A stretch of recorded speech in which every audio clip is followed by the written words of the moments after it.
Yeah, we're back with the Storytime video. This video is just sad. It's just a pretty sad video, man. It's really personal, and it's sad. I was dating this young. My mom's FaceTiming me. I gotta take this, guys. Give me a second. It'd be like literally a second. Sorry, my mom wanted absolutely nothing. I love you, Mom, if you're watching this. I hope you're not, because this is pretty personal. I was dating this young lady, and we were living together by mistake.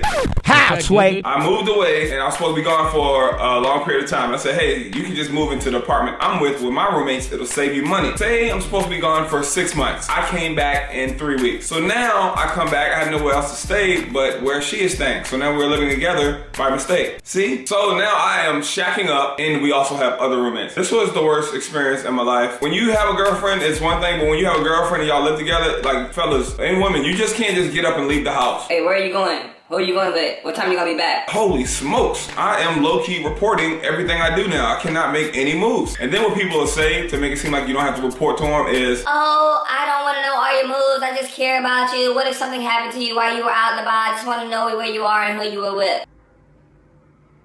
Boy, if you don't get... The lease was up. We were sharing this apartment. It was 2, 3, 4, 5, 6. It was 6 people in this house, including us. We were about to move to an apartment where we shared a room, and it was another roommate. I just wasn't down with living together, so I was like, when it was time to move out, I was like, I need a break. I told her I would still cover my portion of the rent if she had problems covering it. That's not a problem. I could take care of it. A week and a half to the break, we are still communicating daily, sending texts, how you been doing, I miss you, etc., etc. I'm out and I'm clubbing, getting the freedom I wanted because I'm not living with her. And then I realized I still don't want to live with her, but I don't want to not be in a relationship with her. So it's like 1:30, 2 o'clock in the morning. I'm in this club and I'm looking around like, why am I in this club? I should be with my girl. I'm going to be with my girl.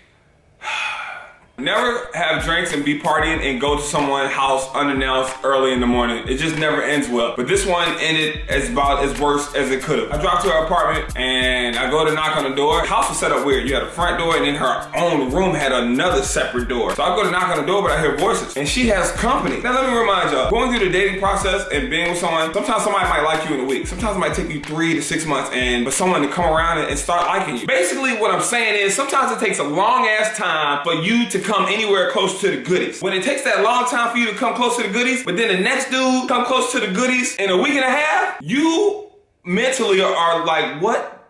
Really? So I'm listening to this conversation and I'm realizing that it's not a conversation, that they're making out. Hell no. To the no, no, no. Holy smokes, how do I handle this? Should I just knock on the door and interrupt this? Should I jump through the freaking window? How can I handle this? Come back to Earth T-Pindell. Please understand where you are, who you are, what time is it. If the police get called by anyone, it's going to look like you are crazy as hell, deranged, psycho, and a stalker all put up in one. Are you really willing to go to jail and have a mugshot look like?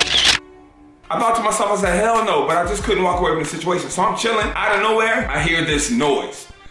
Now, when you have been with someone for a while, they do certain things. Sometimes when they do certain things, they can sound a certain way. Like some people eat a certain way. Some people have a certain laugh. People have a certain moan. Like you realize what's going on. So when I heard this certain sound, I knew what the hell was going down. And I'm like, yo, she is really in here giving this man sloppy toppy. I know this is a juicy story and y'all looking, I don't know how the hell y'all face looking right now. Just think about you being with someone. Y'all take a week break. A week break does not mean let's go hook up and have sex with other people. Not in my eyes. If that's a breakup, let me know right now. Let me know right now. We smashing other people, we hooking up, if we doing sloppy toppy to other people, that's not a break. That's some thoughtness. Now just picture in your mind, you being on a break and you going over and wanting to fix the break. You don't want to be on break anymore. You want it to be unbroken. And you go over there and you witness them hooking up, whether it's oral sex, regular sex, making out, just snuggled up watching a movie with someone of the opposite sex. Like somebody is in your spot. Somebody is on the bed that you paid half for. Bruh, when I say looking back on it, I thank God that I had so much composure and I just did not flip out and do something stupid crazy. I went back to my car and I had to really reevaluate my life. And after I sat in the car until the sun came up, Crazy,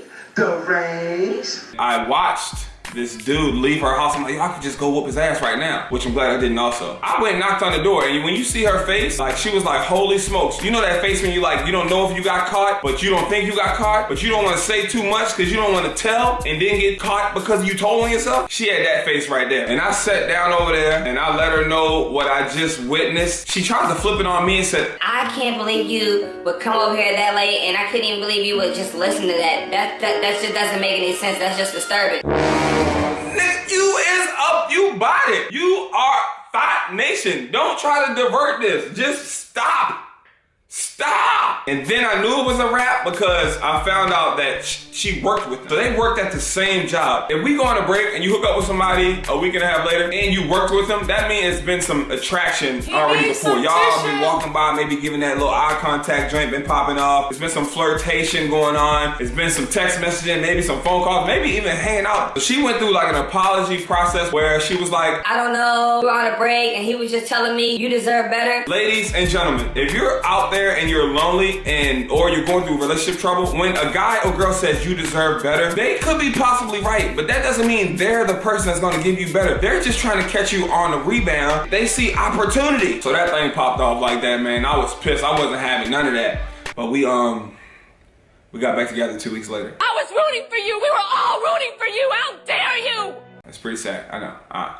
Don't come for me. We got back together 2 weeks later, and it took me like a month just to kiss her in her mouth again. I'm like, yo, you had another man meat around your mouth. Now, let me tell y'all, unless your girl is a virgin, she ain't never did that before, or even when you get married down the line when y'all grown, your girl was probably somebody else's little thotty and got smacked around, and not like literally smacked in the face, I mean like a booty smack. Probably got that booty smack, so, you know, that's, you can't be mad at that, but it was just too soon. So it was crazy, man.